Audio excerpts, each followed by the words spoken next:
आइए बच्चों, आज हम कृतिका भाग 2 का पाठ 3 करेंगे। इसके पूर्व में हम पाठ 1 और 2 कर चुके हैं। अब हम 3 पाठ कर रहे हैं। इस पाठ की लेखिका है मधु काकरिया और पाठ का नाम है साना साना हाथ जोड़ी। ये एक प्रकार की जाने वाली भगवान की प्रार्थना है जो पहाड़ी एरिया में करते हैं। ये एक यात्रा का वृत्तांत है। जो लेखिका है वो अपनी यात्रा का इसमें वर्णन कर रही हैं। सिक्किम यात्रा में उन्होंने क्या देखा और क्या सीखा, यह उनका अनुभव है और उसी को उन्होंने इस पाठ में सहेजा है। और पर्वत और भूतल पर क्या क्या समानता है, हमारे देश में उत्तर से दक्षिण तक सभी लोग एक जैसी भावनाएं रखते हैं, यह भी इस पाठ में बताने का प्रयास किया गया है। अब हम इस पाठ का सारांश पढ़ते हैं। ये सिक्किम की राजधानी गंगटोक की यात्रा करती है लेखिका। ट्रेन से यात्रा करती हैं और उसके बाद फिर पहाड़ों पर घूमने के लिए वह एक किराए की जीप करती हैं और उनके साथ अपनी एक मित्र भी है और कुछ सहयात्री भी हैं। ये रात को एक होटल में रुके हैं। वहाँ सुबह बहुत अच्छा नज़ारा देखने को मिला। वहाँ एक नेपाली युवती मिली।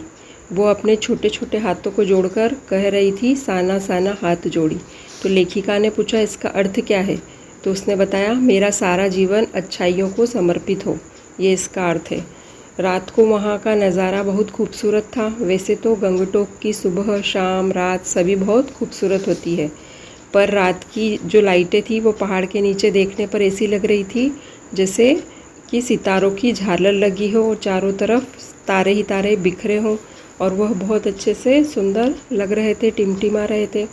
अगले दिन मौसम बहुत ख़राब था, तो वहाँ से जो कंचनजंगा की चोटी दिखाई देने वाली थी वह नहीं दिख रही थी, लेकिन फूलों की हरियाली बहुत खूबसूरत दिख रही थी और पहाड़ों पर जगह जगह फूल खिले हुए दिखाई दे रहे थे रंग बिरंगे। लेकिन कंचनजंगा की जो चोटी देखना चाहती थी लेखिका वो उन्हें नहीं दिखी, मौसम ख़राब होने के कारण। फिर दूसरे दिन 49 किलोमीटर दूर यूमथांग देखने अपनी सहयात्री मणि और गाइड जितेन नार्गे, ये नाम याद रखना जगह के भी और जो पात्र हैं उनके भी, है ना। यूमथांग एक जगह का नाम है जो सिक्किम के गंगटोक से चले हैं ये लोग यूमथांग के लिए। और वहाँ पर इनकी सहयात्री कौन है, सहेली कौन है, मणि, और सहयात्री है साथ में, और इनका जो गाइड है उसका नाम है जितेन नार्गे। उनके साथ निकल पड़ी और वहाँ के लोग बौद्ध धर्म को बहुत मानते हैं। यूमथांग जाते समय रास्ते में उन्होंने बौद्ध अनुयायियों की लगी हुई सफ़ेद पताकाएँ और रंगीन पताकाएँ देखी। पताका मतलब छोटी छोटी जो झंडियाँ होती है वो झंडी लगी होती है वहाँ पे। हम जब उधर की तरफ घूमने जाते हैं तो वहाँ सब दूर हमें मंदिर या जो भी उनका बौद्ध का मठ होता है उन सब के आसपास ऐसी लिग्गी जैसी बंधी हुई, जो हमारे यहाँ होली पे बनाते वैसी ऐसी पताकाएँ लगी होती है। तो उनसे जब जो गाइड था उनसे पूछा कि भाई ये सब पताकाएँ क्यों लगी, तो उन्होंने बताया जब कोई बौद्ध मरता है तो उनकी याद में सफ़ेद पताकाएँ लगाई जाती है, और यदि किसी का काम पूर्ण होता है या मन्नत पूर्ण होती है तो रंगीन पताकाएँ लगाई जाती है। और ये उनके गाइड ने बताई थी उनको। फिर कविलोंग स्टॉक, ये भी एक जगह का नाम है, कविलोंग स्टॉक एक नई जगह रास्ते में आई जहाँ हिंदी फिल्म गाइड की शूटिंग हुई थी। यहाँ एक खूबसूरत झरना था और यहाँ पर लेप्चा और भूटिया, सिक्किम की इन दो जनजातियों के बीच जो लड़ाई झगड़े चल रहे थे उसका शांति वार्ता का स्थल भी था। और हमारा जो भारत है वह कितनी भी प्रगति कर ले पर इस देश की आत्मा सब एक जैसी है, उत्तर से लेकर दक्षिण तक और पूरब से लेकर पश्चिम तक। लोगों की आस्थाएं, विश्वास, अंधविश्वास, पाप पुण्य की अवधारणाएं और कल्पनाएं बिल्कुल एक जैसी है। वहीं पर एक कुटिया थी, उसमें एक प्रेयर व्हील लगी थी, उसको घुमाने से सारे पापों का नाश हो जाता है, ऐसा वहाँ पर बताया गया। तो हमने भी घुमा दिया और उसके बाद हम ऊंचाई की ओर चढ़े। चढ़ते चढ़ते लेखिका को स्थानीय लोगों का दिखना बंद हो गया। नीचे घर ऐसे लगने लगे जैसे छोटे छोटे ताश के पत्ते हो, और हमें भगवान की विशालता का अनुभव होने लगा। हिमालय की विशालता दिखने लगी। फिर रास्ते और संकरे और घुमावदार होने लगे। गहरी गहरी खाइयाँ बादलों से भरी हुई थी, मतलब हम ऊपर थे और बादल नीचे थे। खाइयों में हरियाली के बीच बीच में कहीं कहीं फूल दिखाई दे रहे थे। हिमालय की सुंदरता ने यात्रियों को बहुत प्रभावित किया और वे प्रार्थना करते हुए लोकगीत गाने लगे। चांदी जैसी दिखाई देने वाली तीस्ता नदी वहाँ पे जो नदी है उसका नाम है तीस्ता, ती आदस ता, तीस्ता, जो सिलीगुड़ी से हमारे साथ चली आ रही थी। वहाँ बहुत साफ होने के कारण चमक रही थी और उस पर सूर्य की किरण पड़ने से वह चांदी की तरह दिखाई दे रही थी।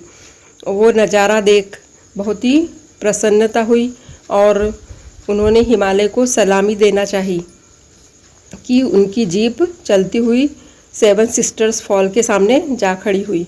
झरने की कलकल और ठंडक ने लेखिका के मन की सारी दुर्भावनाओं को ख़त्म कर दिया। उन्होंने वहाँ महसूस किया कि प्रकृति कितनी सुंदर है और इसमें वातावरण को देख वह भावुक हो गई। बहुत ही सुंदर वातावरण था और वह वहाँ पर जाकर भावुक हो गई और कितनी सच्चाई है यहाँ। तभी उन्होंने इस यात्रा का वर्णन करने का निर्णय लिया और उन्होंने सोचा कि ये जो मैं यात्रा कर रही हूँ उसको पुस्तक पे लिखूँगी। आगे बढ़ने पर बादलों की लुका छिपी के बीच हिमालय की शोभा हरे और पीले और कहीं कहीं पथरीले पत्थर दिखाई दे रहे थे और पल पल प्रकृति अपनी विशालता को महसूस करा रही थी और लग रहा था कि हम कितने बौने हैं, हमारा अस्तित्व तो एक तिनके के समान है। मेरा अभिमान और अज्ञान दोनों ही दूर हो गए जब मैंने हिमालय को देखा। और हिमालय को देखने के बाद लेखिका को लगा कि हम तो तिनके के समान हैं और उन्हें आत्मज्ञान हुआ एक बार। फिर उनने मेरा सारा जीवन अच्छाइयों को समर्पित हो ऐसा दोहराया। हाथ साना साना हाथ जोड़ी, जो हमारे पाठ का नाम है। लेखिका ने बच्चों को पीठ पर बस्ता लादे स्कूल से लौटते देखा। वे लिफ्ट मांग रहे थे तो उन्हें मणि ने पूछा कि क्या यहाँ स्कूल बस नहीं आती। तब मणि के पूछने पर जितेन, जो इनका गाइड है, उसने कहा कि ये कोई मैदानी इलाका नहीं है, ये पहाड़ी इलाका है। यहाँ का जीवन बहुत कठोर है। अधिकांश बच्चे शाम को स्कूल से आते वक्त अपनी माँओं के साथ मवेशी चराते हैं, पानी भरते हैं, जंगल की लकड़ियों के भारी भारी गट्ठर ढोते हैं और मैंने खुद भी ये काम किया है, वो बताने लगा जो गाइड था। फिर चाय की बागानों में काम करती हुई स्त्रियों को देखा और कई लोगों को देखा कि वे जो सकरे मार्ग थे उनको चौड़ा कर रहे थे। रास्ते में कई जगह लिखा हुआ था, सावधान रास्ता सकरा है, सावधानी पूर्वक यात्रा करें। फिर उसके बाद थूमयांग जाते हुए लेखिका को रात में लायुंग की शांत बस्ती में बितानी पड़ी। ये थूमयांग जा रहे थे तो रास्ते में क्या आया, लायुंग, जहाँ पे इनको रात बितानी पड़ी। यहाँ पर एक लकड़ी के मकान में जो कि तीस्ता नदी के किनारे बना हुआ था, वहाँ सोए।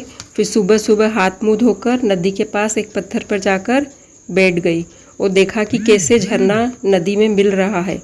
धीमी धीमी हवा, पेड़ पौधे झूम रहे हैं, अद्भुत शांति है। मंदिर की घंटियाँ बज रही है, बहुत सुकून दे रही थी। जहाँ अखंडित संपूर्णता है, पेड़ पौधे, पशु, आदमी सब अपनी अपनी लय, ताल और गति में है और हमारी पीढ़ी इस लय से खिलवाड़ करने का अक्षम्य अपराध कर रही है ना।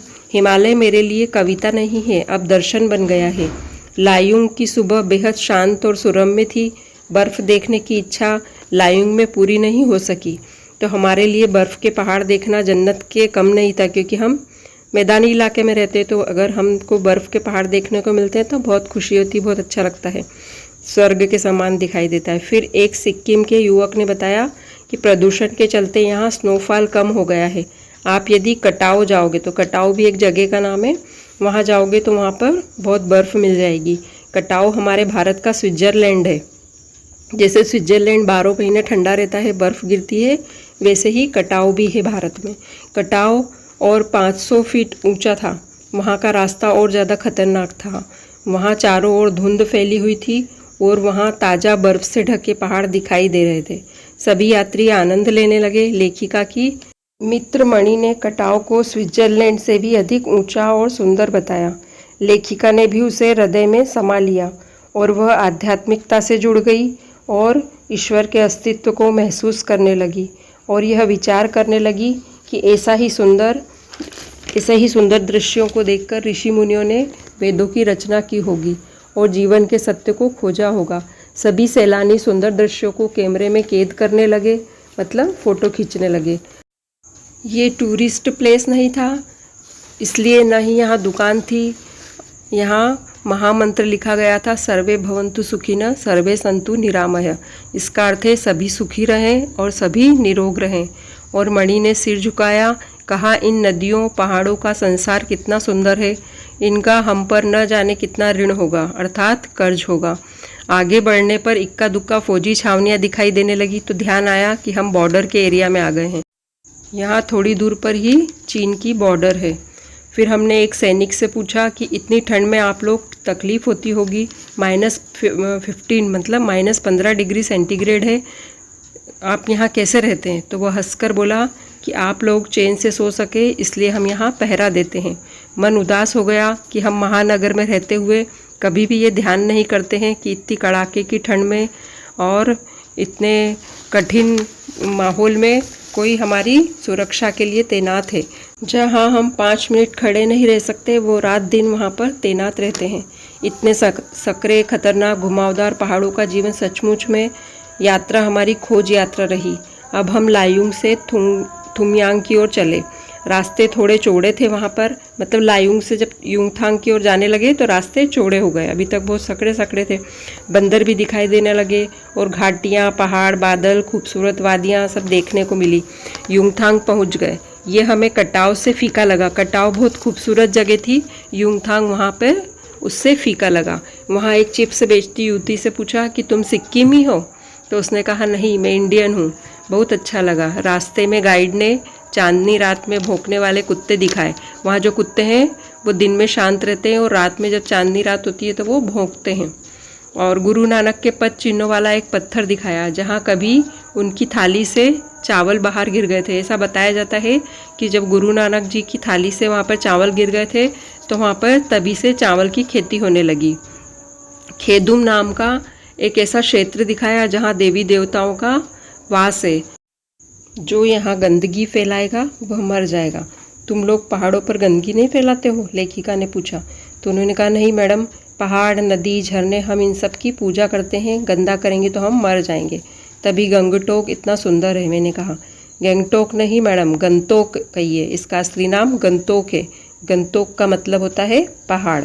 मैं कुछ पूछती उसके पहले ही वह चालू हो गया जो इनका गाइड था। मैडम, युमथांग भी पहले टूरिस्ट स्पॉट नहीं था। यह तो सिक्किम जब भारत में मिला तब उसने भी कई वर्षों बाद भारतीय आर्मी के कप्तान शेखर दत्ता के दिमाग में आया कि यहाँ सिर्फ फौजियों को रखकर क्या होगा, घाटियों के बीच के रास्ते निकालकर इसे टूरिस्ट स्पॉट बनाया जाए।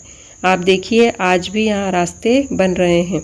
हाँ, रास्ते अभी भी बन रहे हैं। नए नए स्थानों की खोज अभी भी जारी है। शायद मनुष्य की इसी असमाप्त खोज का नाम सौंदर्य है, मन ही मन में कहती हूँ। और उसके बाद हम आगे बढ़ने लगे और उस अप्रतिम सौंदर्य के बारे में सोचते सोचते आगे बढ़े। धन्यवाद। ये पाठ पूरा हुआ। इसको पढ़ो, याद करो और सुनो तो अच्छे से समझ में आएगा। धन्यवाद।